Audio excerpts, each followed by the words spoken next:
I have no guitar training at all. I've never taken a lesson.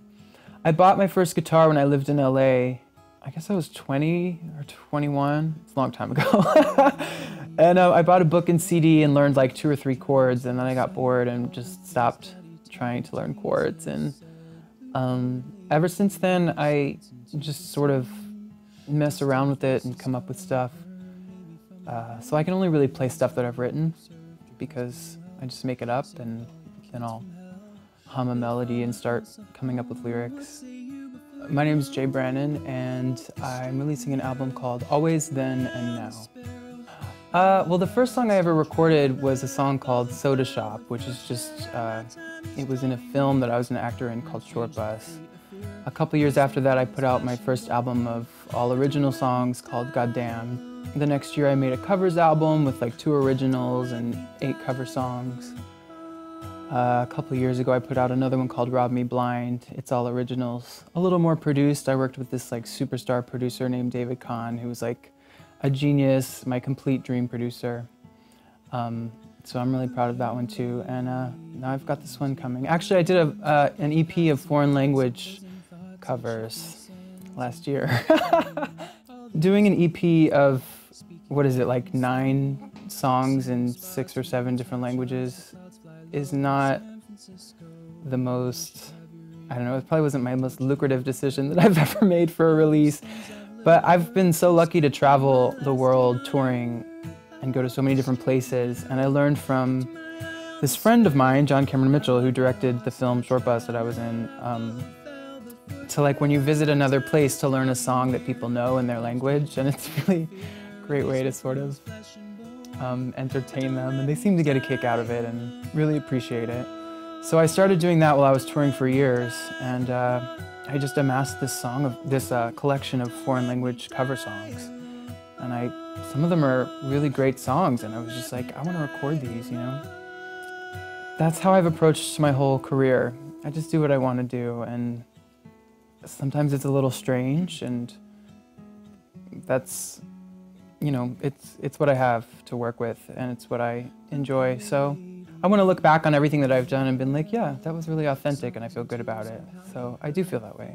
Clenched in scriptures read, dear old woman gives into the pain. Yeah, I mean, I'm self-managed. I book a lot of my own stuff.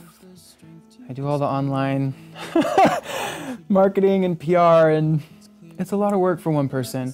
I did have a manager for the first year that I started, so I kind of just took over things by myself. I produced this last album with my friend Drew Brody. We made it in his home studio in Brooklyn. We did a covers album called In Living Cover together a few years ago, and so we worked together again.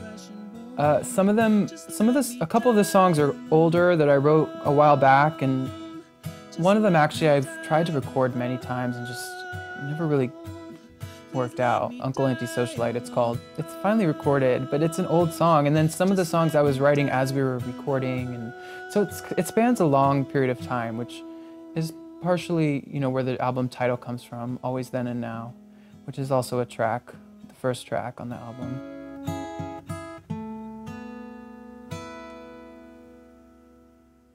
It was organic, and it's what I wanted to make. It's what came out.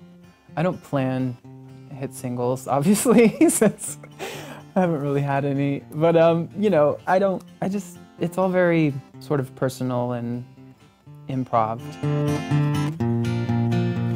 Does anybody here have a soul? Put the thermostat. It's hard. I have to strike a balance. Because I haven't had a huge buffer between me and my audience, I have an interesting relationship with them. Like it's been pretty personal and pretty direct, which in some ways is amazing. I mean, all the email and the feedback and the really nice messages that people send, and you know, that sort of like validation in a way is what kept me doing it, because people responded positively and I was able to continue touring, and people came to the shows and they would like know the words, and people were buying the music, and so, you know, that is very inspiring and awesome, but there's also, it can become overwhelming because it's a lot of people, and a lot of them want something from you sometimes, and there's a lot of negative feedback as well, which it's hard not to take personally, especially as like a 20-something who's just like writing his feelings in his apartment at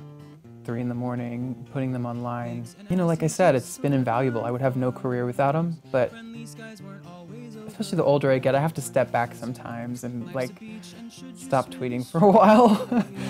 You'll fade to gray, some castaway, there's no lifeguard service today. I think New York is a very inspirational city. It's a great place. It's the perfect place. I mean, besides cost, it's the perfect place to be based as a musician. There's a market for the arts here. There's an audience for it. People have a culture of going out and consuming art, which is nice. There's a lot of people with money here too that are willing to spend on something like a show.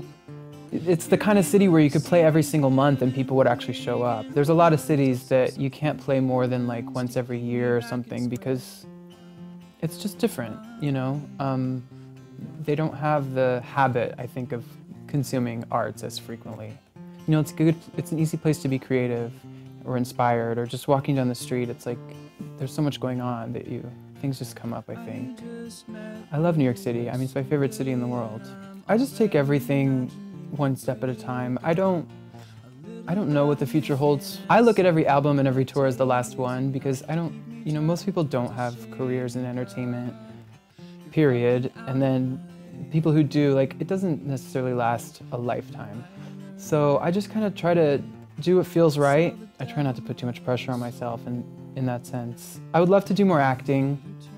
It would be nice to be a part of something collaborative where I'm not like the president of the company, you know, because there's a lot of pressure on my shoulders to keep the business running because I'm the only person in the business.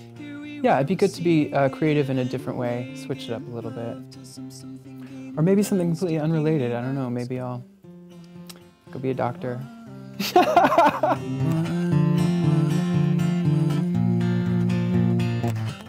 Hi, I'm Brannan. Look for me on Last.fm.